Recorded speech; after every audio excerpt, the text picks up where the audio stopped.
Hello everyone, welcome to my channel. আজকের একটা গুরুত্বপূর্ণ ক্লাস হতে চলেছে কি স্পোকেন ইংলিশের জন্য টেন্স।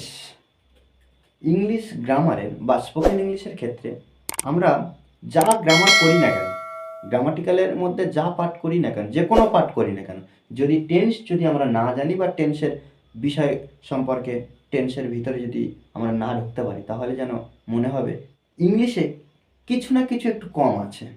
হ্যাঁ, tense is a very important part of English grammar.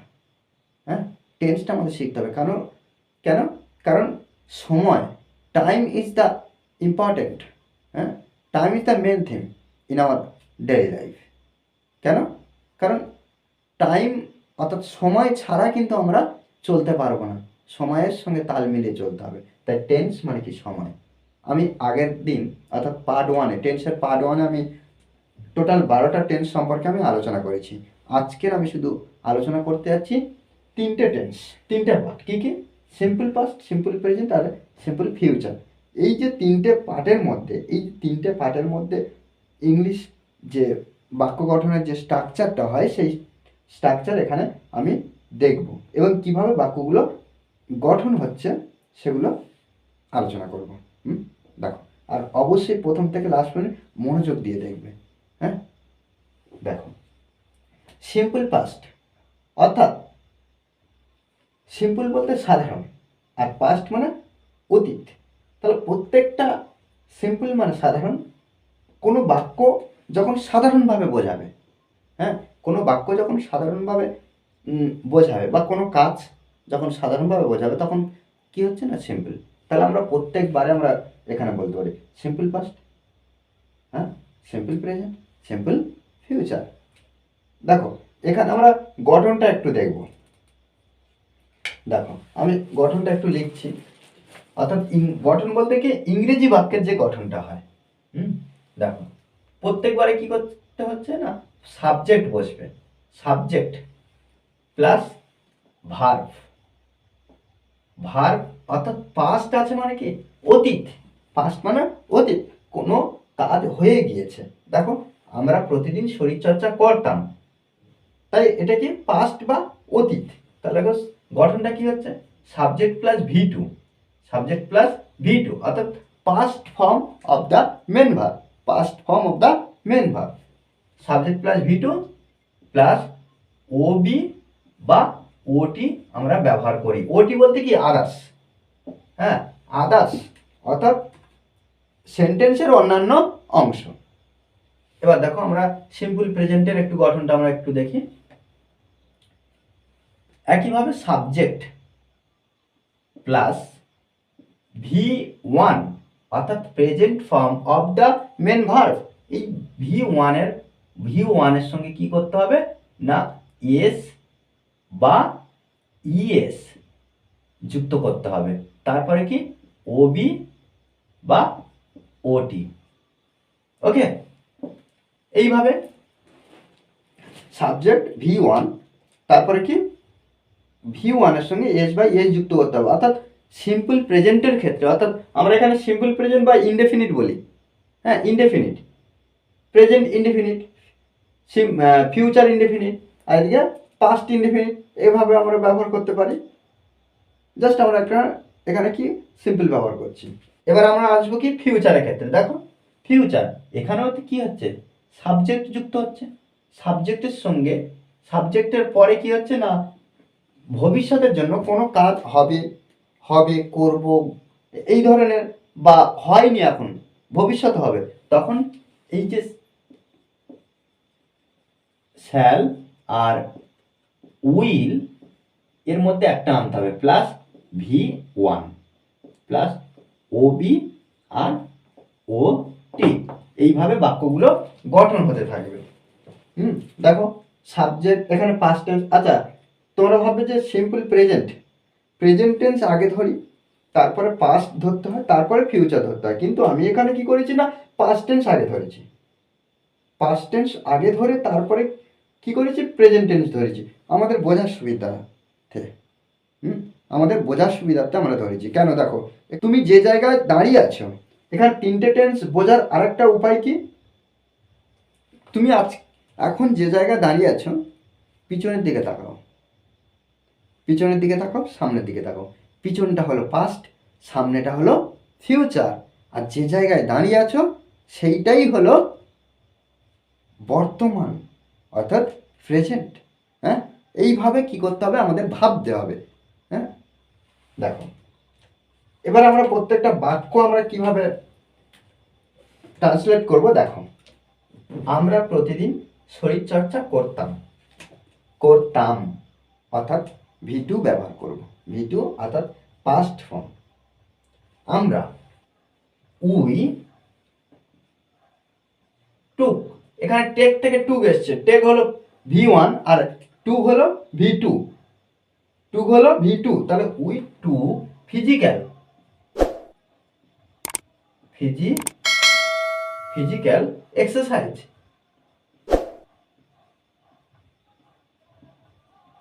Physical exercise করতাম, করতাম কি প্রতিদিন, এভরিডে,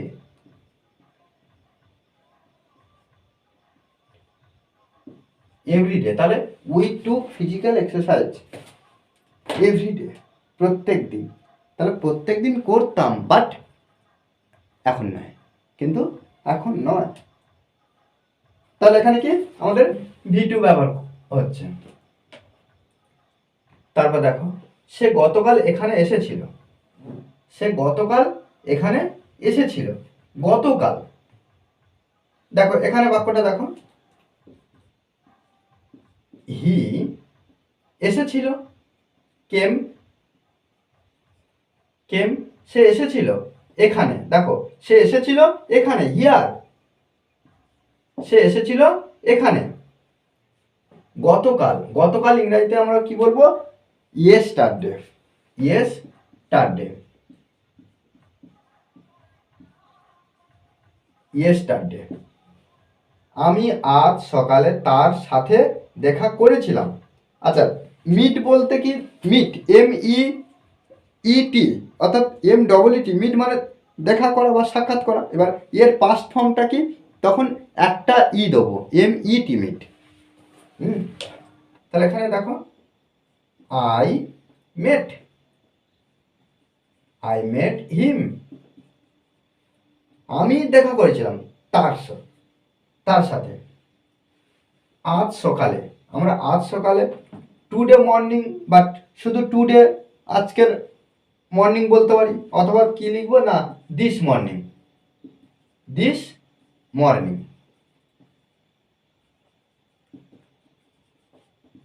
দেখা করেছিলাম, দেখা করেছিলাম। আচ্ছা, জাস্ট এগুলো, এই তিনটে গেল কি সিম্পল পাস্ট, অর্থাৎ পাস্ট টেন্সে অতীতের কাজ হয়ে গেল। আমি ভোরে উঠি, আমি ভোরে উঠি। তাহলে দেখো, I get up early, I get up early. হ্যাঁ, আমি কি, আমি উঠি, আই গেট আপ আর্লি, ভোরে উঠি, মানে কি get up early in the morning, in the morning.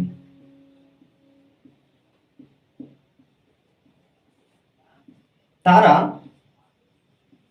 দে, তারা ইংরেজি কি, দে যায়, গো যায়, কোথায়, ঘুমাতে, to bed, they go to bed, তারা ঘুমাতে যায়। কখন না, নির্দিষ্টভাবে সময় নির্ধারণ করছে যে রাত 10টায়, তাহলে অ্যাট 10 PM। ওকে, তিনি প্রতিদিন সকালে 1 মাইল হাঁটেন। এটা দেখো কিভাবে হবে, তিনি, হি ওয়াক্স, হি ওয়াক্স।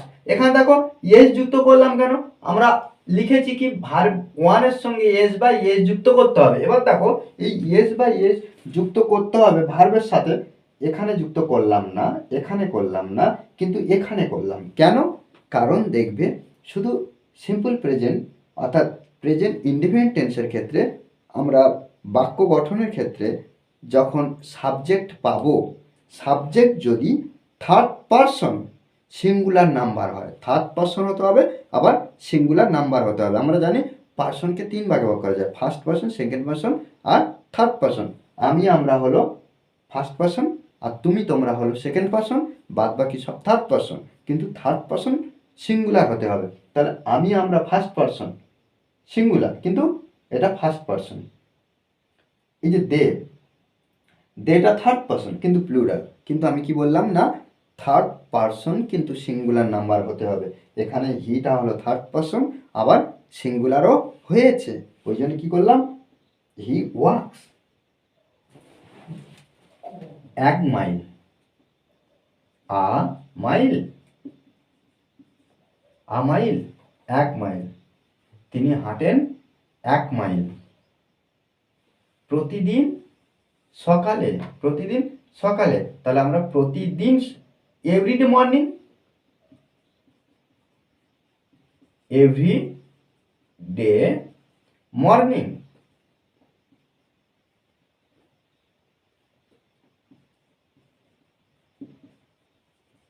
এভরিডে মর্নিং প্রত্যেক দিন বা প্রতিদিন সকালে। ওকে, তারপর দেখো, আমি আগামীকাল তোমার সাথে দেখা করব।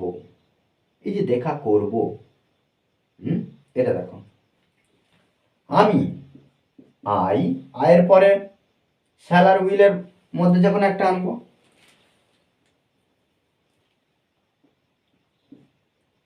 আমি শ্যাল আর উইলের মধ্যে যখন একটা আনবো, তাহলে এখানে দেখো কি আসছে, শ্যাল আসবে, আই শ্যাল। আচ্ছা, শ্যাল আর উইলের মধ্যে কেন শ্যাল আনলাম? কারণ দেখবে যখন ফার্স্ট পারসন অর্থাৎ আয়ের পরে সবসময় শ্যাল আনতে হবে, আবার যখন প্লুরাল অর্থাৎ বহু বচন অনেকজনকে বোঝাবে তখন শ্যাল আনতে হবে। এই দুটো ক্ষেত্রে আমরা শ্যাল ব্যবহার করব। আই শ্যাল মিট, আমি দেখা করব। কার সাথে? তোমার সাথে। You, I shall meet you আগামীকাল, টুমরো।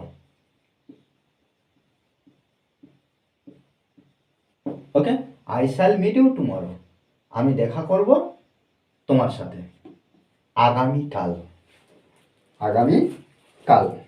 ওকে, তারপরটা দেখো, আমাদের পরীক্ষা পরবর্তী সপ্তাহে শুরু হবে।